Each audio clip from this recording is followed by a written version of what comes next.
नमस्कार। आप सभी का हमारे चैनल सनातन धर्म ज्ञान पर मैं एक बार फिर से हार्दिक स्वागत करती हूँ।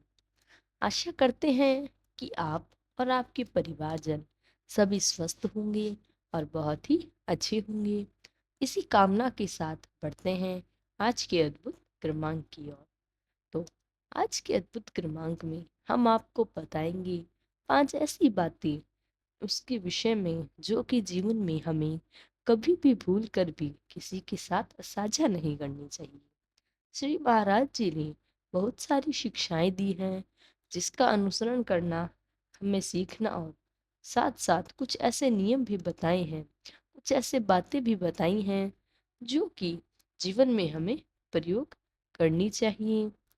तो आइए बिना समय व्यर्थ किए लेकर चलते हैं आपको आज के अद्भुत क्रमांक की ओर। जैसा कि आप जानते ही हैं कि आपने आपके द्वारा किया हुआ दान जो होता है, जितना हो सके उसको गुप्त रखिए। यह हमारा पहली बात है कि आपने जो भी दान किया जितना भी हो सके उसको गुप्त रखें, क्योंकि इससे क्या होता है, श्री महाराज जी क्या समझाना चाहते हैं कि श्री महाराज जी कहते हैं कि आपके द्वारा किया गया दान पुण्य का जब आप व्याख्यान करते हैं या उसको उजागर करते हैं, तो इससे क्या होता है कि आप अपने जीवन में कहीं ना कहीं किसी न किसी से अपना स्तर को ऊंचा दिखाने का प्रयास कर रहे होते हैं। हालांकि उस वक्त आपका अंतर्मन ये नहीं चाहता, लेकिन फिर भी जब इस प्रकार से हम अपने दान पुण्य को उजागर करते हैं तो हमारा जो अंतर्मन है उसकी आत्मा की भावना से देखा जाए और ये धीरे धीरे बढ़ते बढ़ते अभिमान में परिवर्तित हो जाता है और हमें पता भी नहीं चलने देता।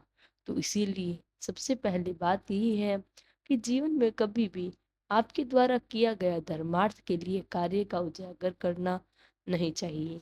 सदैव इस बात से बचना है।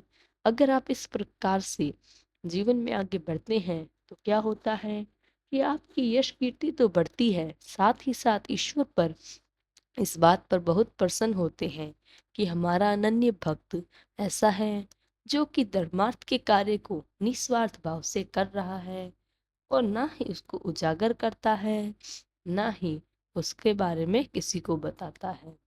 तो ऐसा जीवन में आपको अवश्य ही करना चाहिए कि आपके द्वारा किया गया धर्मार्थ के कार्य को छुपा के गुप्त रख के जीवन में सदैव आगे बढ़े।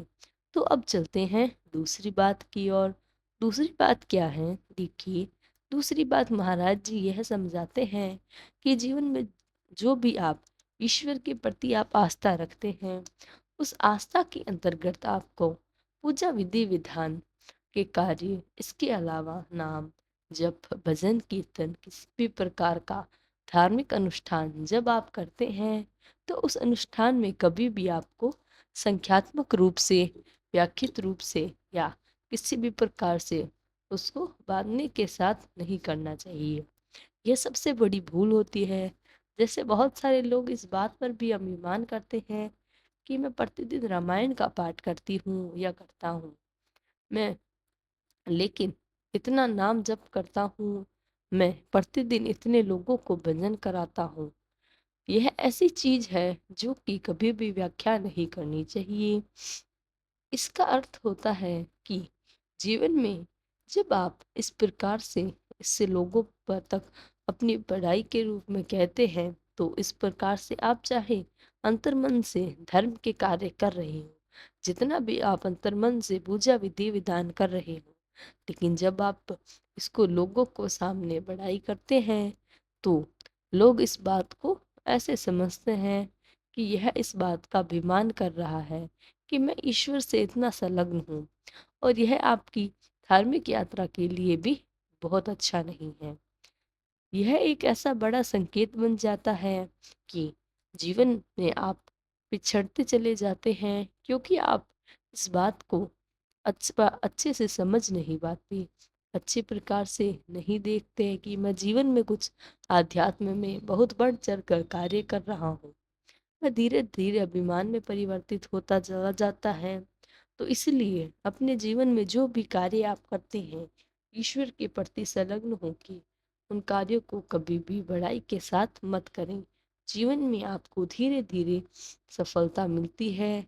हमारे धर्म शास्त्रों में एक बात सिखाई जाती है कि जीवन में कभी भी किसी भी चीज का अभिमान नहीं करना चाहिए। अधिकता सदैव हानिकारक होती है। इसीलिए अपने जीवन में कभी भी इस बात को अभिमान मत करें और ना ही बढ़ने दीजिए। सदैव जीवन में झुककर चलना सीखें, क्योंकि झुककर चलने वाला व्यक्ति ही जीवन में सफलता के हर आयाम को प्राप्त कर पाता है।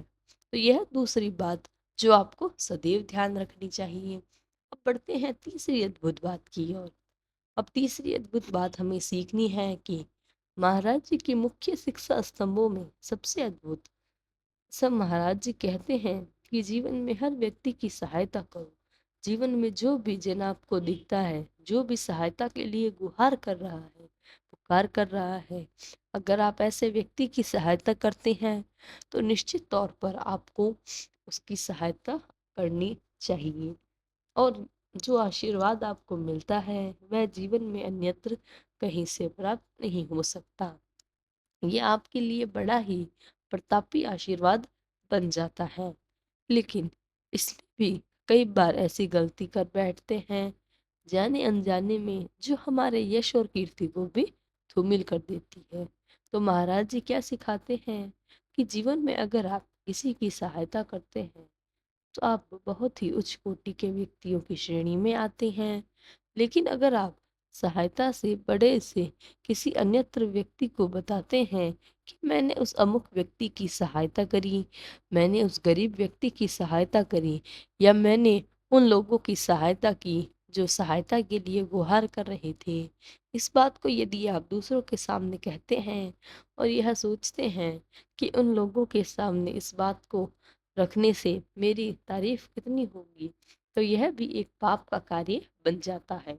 इसलिए जीवन में आपको इस बात का ध्यान रखना चाहिए कि सहायता करिए, बढ़ चढ़ कर हमेशा कार्य में हाथ आगे बढ़ाएं, दूसरों की सहायता के लिए सदैव आगे बढ़ें, लेकिन कभी भी उस सहायता की जाने वाली आगे कभी भी किसी के सामने न कहें।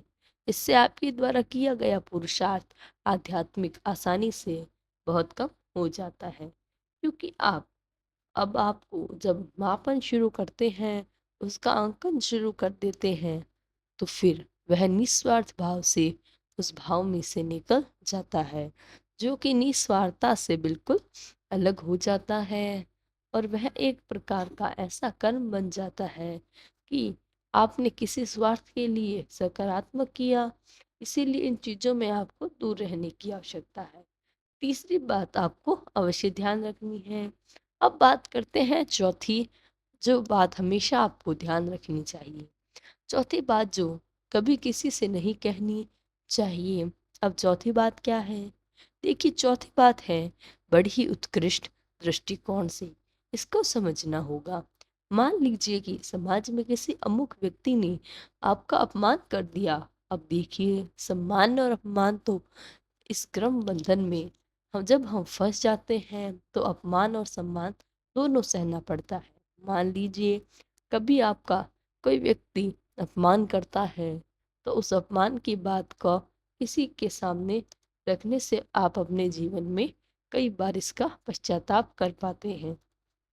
अब ये कैसे होता है? देखिए, अगर कोई आपका अपमान करता है और उस अपमान की जान वाली की बात आप किसी के साथ साझा कर देते हैं, तो उससे क्या होता है कि अन्यत्र व्यक्ति या समूह यह सोचता है कि यह व्यक्ति अंतर्मन से अंतर बुद्धि से कमजोर है, या उस व्यक्ति को इस प्रकार का स्वरूप किसी दूसरे व्यक्ति को पसंद नहीं है। इस प्रकार से आपकी छवि धूमिल हो जाती है। इसलिए कभी भी अगर आपका अपमान करता है कोई, तो आप द्वेषपूर्ण भावना से बिल्कुल नहीं उसको किसी को बताएं, बल्कि देखिए, सब कुछ जानने वाले, सब कुछ समझने वाले केवल और केवल मेरे महाप्रभु हैं। आपकी शिकायत दूसरों के समक्ष रखने की बजाय महाप्रभु के सामने रखिए। ईश्वर उस अमुक व्यक्ति ने मेरा अपमान तो किया, अगर इसमें कहीं मेरी गलती थी तो मैं इसके लिए क्षमा प्रार्थी हूँ, लेकिन कहीं मैं अमुक व्यक्ति से आपको बुरे शब्द नहीं खाने चाहिए, बुरे भाव नहीं रखने चाहिए, क्योंकि जीवन में हर व्यक्ति अगर द्वेष और द्वेष का बदला द्वेष से लेना लगा तो जीवन में आगे कैसे चल पाएंगे, क्योंकि सदैव क्षमा करने वाला बड़ा है, दंडित करने वाला नहीं। इसलिए इस बात का ध्यान रखें, कभी भी ऐसे भाव को द्वेष में परिवर्तित नहीं होने दें, क्योंकि आप महाराज जी के अनन्य भक्त हैं। आपको इस बात का अवश्य ध्यान रखना चाहिए। तो यह था हमारा आज का अद्भुत क्रमांक। आशा करते हैं कि यह अद्भुत क्रमांक आपके लिए बहुत ही ज्ञानवर्धक रहा हो। अगर वीडियो अच्छी लगे तो लाइक, कमेंट, शेयर और चैनल को सब्सक्राइब करना ना भूलें। साथ ही साथ अगर आपका कोई प्रश्न है तो हमें कमेंट बॉक्स में उसको लिखकर जरूर भेजें। हम प्रतिक्रिया स्वरूप उसका जवाब जरूर देंगे।